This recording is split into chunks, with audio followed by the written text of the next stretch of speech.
बिस्मिल्लाहिर्रहमानिर्रहीम, अस्सलाम वालेकुम। एवन टीवी के न्यूज़ स्टूडियो से मैं हूं अली शाबासी। शामिल करेंगे न्यूज़ हेडलाइंस। पंजाब के मैदानी इलाके शदीद धुंध की लपेट में, लाहौर समेत मुख्तलिफ शहरों में हद निगाह इंतहाई कम, मोटरवे के मुख्तलिफ सेशंस बंद, फ्लाइट ऑपरेशन मुतासर, 5 परवाजें मुतबादिल एयरपोर्ट्स पर उतार दी गई, 3 परवाजें मंसूब, 41 ताखीर का शिकार।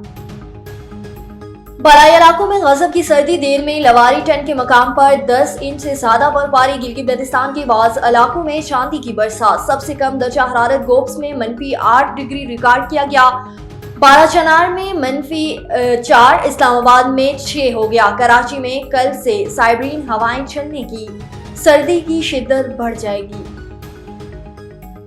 नेशनल एक्शन प्लान पर अमल दरामद, एपेक्स कमेटी का इजलास कुछ देर बाद सदारत में आर्मी चीफ, वफाकी काबीना, वज़राए आला शरीक होंगे। मुल्क की सिक्योरिटी सूरत-ए-हाल के हवाले से अहम फैसले मुतवक्की। मुल्क की तरक्की के लिए अमन का क़याम नागज़ीर है, दहशतगर्दी का सर कुचलने तक आगे नहीं बढ़ सकते, शरपसंदों के खिलाफ सबको एक बेंच पर आना होगा, 2025 तरक्की और खुशहाली का साल होगा। शहबाज शरीफ की एपेक्स कमेटी के इजलास से खिताब, आर्मी चीफ का मुआशी इस्तेहकाम के लिए हिमायत का इयादा, एलामिया जारी।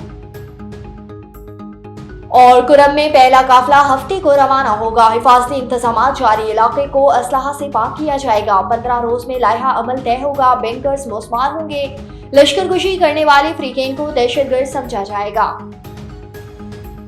न्यूज़ स्टूडियो से फिर वक्त के लिए इतना ही। मजीद खबरों और अपडेट्स के लिए देखते रहिए A1 टीवी। A1 टीवी, सब पे नजर, अंदर की खबर।